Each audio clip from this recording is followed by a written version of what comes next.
அடுத்த கேள்வி பெண்களின் பகுதியில் இருந்து. முஸ்லிம் அல்லாத பெண்கள் இருந்தால் அவர்கள் ஒலி வாங்கி முன் வந்து கேள்விகளை கேளுங்கள். சார், தொழில் ரீதியில் நான் ஒரு கல்லூரி விரிவுரையாளர், அதோடு இஸ்லாம் மற்றும் மதங்களின் ஒப்பீட்டு மாணவியும் கூட. உங்களது பெயரை சொல்லுங்கள் சகோதரி. என் பெயர் லில்லிமா. நான் உங்களுடைய மகத்தான ஞானத்தை மதிக்கிறேன். எனக்கு ஒரு சிறிய விளக்கம் தேவை. நாம் பவிஷ்ய புராணத்தின் பக்கம் செல்வோம். பர்வம் 3, காண்டம் 3, அத்தியாயம் 3, ஸ்லோகம் 5-8 வரை. இதில் புகுவதற்கு முன் ஒரு விஷயத்தை குறிப்பிட விரும்புகிறேன். உங்களுக்கு ஏற்கனவே தெரிந்திருக்கும். ஏனென்றால் இறைவன் பேரால் வந்த எல்லா தூதர்களும் முன்னறிவிப்பின்படி தங்களுக்கு தரப்பட்ட பணிகளை முழுமைப்படுத்தியிருக்கிறார்கள். யாராவது ஒரு இறை தூதர் 50% மட்டுமே செய்திருந்தால் அவரை இறை தூதருக்குரிய தகுதி பெற்றவராக கருத முடியாது. இது ஒரு சாதாரண தர்க்க முறையாகும். ஆகவே நாம் இப்பொழுது பவிஷ்ய புராணத்திற்கு வருவோம். மிலேச்சியர் என்றால் தலைவர் முகமதுவை தவிர வேறு யாரும் இல்லை என்று கூறினீர்கள். சரி, நீங்கள் குறிப்பிட்ட ஸ்லோகத்தின் முதல் பாதியை நான் ஏற்றுக்கொள்கிறேன். ஆனால் 50% பாதி அலட்சியப்படுத்தப்பட்டுள்ளது. இப்போது சார், மிலேச்சியரை பற்றி கூற என்னை அனுமதியுங்கள். இந்த மிலேச்சியர் என்ற சொல் சமஸ்கிருத அகராதியின்படி, அதாவது நான் சொல்வது அதன் பொருள் ஆரியன் அல்லாதவன் அல்லது பாவி அல்லது ஒழுக்கக்கேடானவன் என்பதாகும். இப்படி 3 வேறுபட்ட அர்த்தங்கள் இந்த மிலேச்சியர் என்பதற்கு தரப்பட்டுள்ளன. ஆகவே இதன் அடிப்படையில் முகமது ஒரு பாவியா அல்லது ஒழுக்கக்கேடானவரா? அதன் 2வது பகுதியில் முன்னறிவிப்பின் நிபந்தனையில் அவர் மறுஸ்தலைச் சேர்ந்தவர் என குறிப்பிடப்படுகிறது. சமஸ்கிருதத்தில் சாவின் நிலம் என்று பொருள்படும். ஏனென்றால் மரு என்பது சமஸ்கிருத மிரு என்ற சொல்லிலிருந்து வந்தது. மிரு என்றால் சாவு என்று பொருள். ஆகவே நிச்சயமாக அது அரேபியாவின் நிலப்பகுதியை குறிக்காது. ஏனெனில் ஒரு தரிசு நிலம் அல்லது ஒரு போர்க்களம். அடுத்து அதன் 3வது கருத்திற்கு வருகிறேன். இந்த முன்னறிவிப்பு மேலும் கூறுகிறது, அந்த தலைவர் கங்கை ஆற்றில் பஞ்சகவ்யாவில் குளிப்பார் என்பதாக. நமக்கு தெரியும் கங்கை என்றால் கங்கை ஆறு என்பதாகும். மேலும் நமக்கெல்லாம் தெரியும் கங்கை ஆறு அரேபியாவில் இல்லை என்று, இந்தியாவில்தான் உள்ளது என்று அனைவருக்கும் தெரியும். இப்போது பஞ்சகவ்யாவில் குளிப்பதை பற்றி பார்ப்போம். அது பசுவின் 5 பொருட்களால் ஆனது. பசுவின் உற்பத்திகளான பால், தயிர், நெய், கோமியம், சாணம் இவைகளால் ஆனது. இப்போது சார், இந்த முன்னறிவிப்பின் இந்த பகுதியை மட்டுமாவது முகமது அவரால் செய்யப்பட்டிருப்பதாக ஒரே ஒரு ஆதாரமாவது குரானில் நீங்கள் காட்டினால், முகமது இந்த 5 பொருட்களாலும் பால், தயிர், நெய், பசு கோமியம், பசுவின் சாணம் இவற்றை தேய்த்து குளித்து கொண்டார் என நிரூபித்தால், இன்றே நான் இஸ்லாத்தை ஏற்க தயாராக இருக்கிறேன். நன்றி. சகோதரி சரியாக சொன்னார். நீங்கள் சொன்ன முன்னறிவிப்பு 50% முழுமைப்படுத்தவில்லையானால் அந்த முன்னறிவிப்பு தவறானது என்று நான் அதை ஏற்கிறேன் சகோதரி. உங்களுடன் உடன்படுவதோடு நீங்கள் கேட்ட 3 விசாரணைகளுக்கும் பதில் சொல்லுகிறேன். நீங்கள் இன்று இஸ்லாத்தை ஏற்கிறீர்களா இல்லையா என்று பார்க்கலாம்.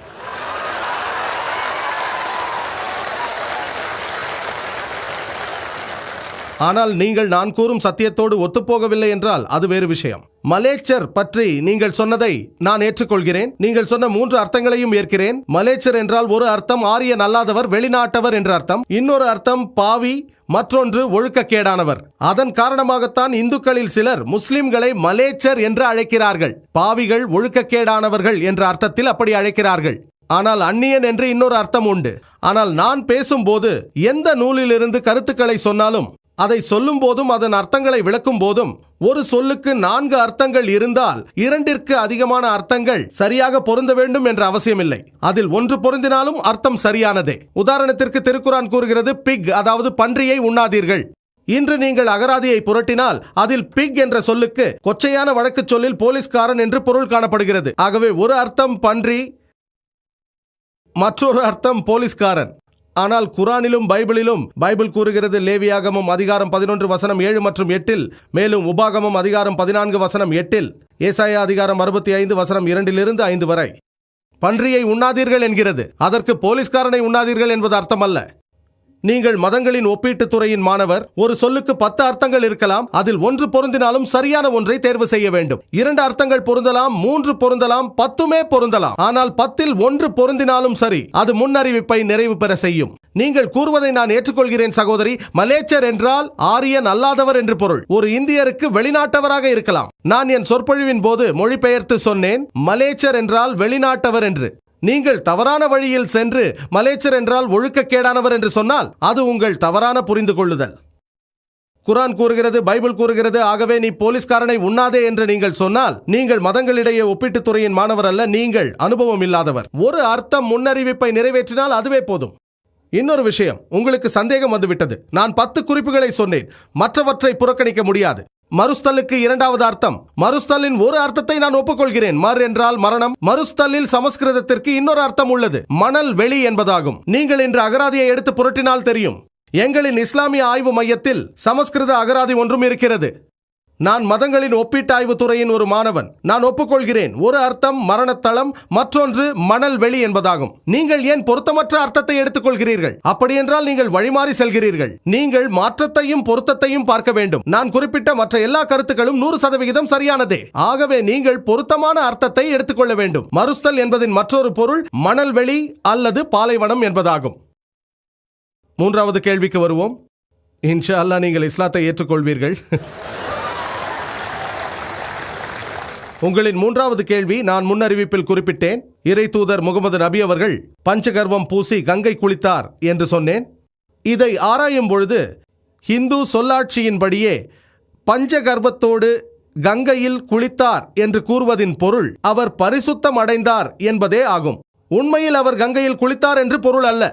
இறை தூதர் வந்து கங்கையில் குளித்தார் என்பதை நானும் ஏற்றுக்கொள்ள மாட்டேன். அதன் பொருள் பரிசுத்தம் அடைதல் என்பதே. நான் இதற்கு விளக்கம் தரவில்லை, ஏனெனில் சொற்பொழிவு நீண்டு கொண்டே போகும். இது குறித்து என்னால் நாள் முழுக்க பேச முடியும். நான் எல்லாவற்றிற்கும் விவரங்கள் தரவில்லை. ஒவ்வொரு முன்னறிவிப்பை பற்றியும் சில நிமிடங்கள் பேச முடியும், ஏன் மணிக்கணக்கில் கூட பேசலாம். இங்கு பஞ்சகவ்யாவுடன் குளித்தார் என்பதின் பொருள் பரிசுத்தம் அடைதல் என்பதே. ஆகவே இதை சார்ந்த பொருத்தமான கருத்துக்கு அவர் உடல் ரீதியாக குளித்தார் என்பது பொருள் அல்ல. நீங்கள் பஞ்சகவ்யத்தோடு கங்கையில் குளித்தாலும் பரிசுத்தம் அடைந்து விட்டதாக எடுத்துக்கொள்ள தேவையில்லை. அது இந்து மதத்தின் உடற்கூற்று சாஸ்திரம். இந்த முன்னறிவிப்பு என்ன கூறுகிறது? இறை தூதர் முகமது நபி அவர்கள், அவருக்கு சாந்தி உண்டாகட்டும், பஞ்சகவ்யாவில் குளித்தார் என்கிறது. அதற்கு அவர் கங்கை நதிக்கு வந்தார் என்பது பொருள் அல்ல. எல்லாம் வல்ல இறைவனால் சுத்திகரிக்கப்பட்டார் என்பதே பொருள். நாங்கள் நம்புவது இறைவனின் எல்லா இறை தூதர்களும், எல்லோருமே, அது மோசேவாக இருந்தாலும் இயேசுவாக இருந்தாலும் அவர்களுக்கு சாந்தி உண்டாகட்டும், முகமது நபி அவர்களாக இருந்தாலும் அனைவருமே மாசூம், பாவமற்றவர்கள், பரிசுத்தமானவர்கள். ஆகவே இறைவனால் அனுப்பப்பட்ட எல்லா இறை தூதர்களுமே பாவமற்றவர்கள், பரிசுத்தமானவர்கள், அவர்கள் மாசூம் என்பதே உண்மையாகும். இதுவே எனது பதில். இன்ஷா அல்லாஹ் நீங்கள் இஸ்லாத்தை ஏற்றுக்கொள்வீர்கள் என்று எதிர்பார்க்கிறேன் சகோதரி. அடுத்த கேள்வி எனது இடதுபுறத்திலிருந்து கேளுங்கள் சகோதரரே.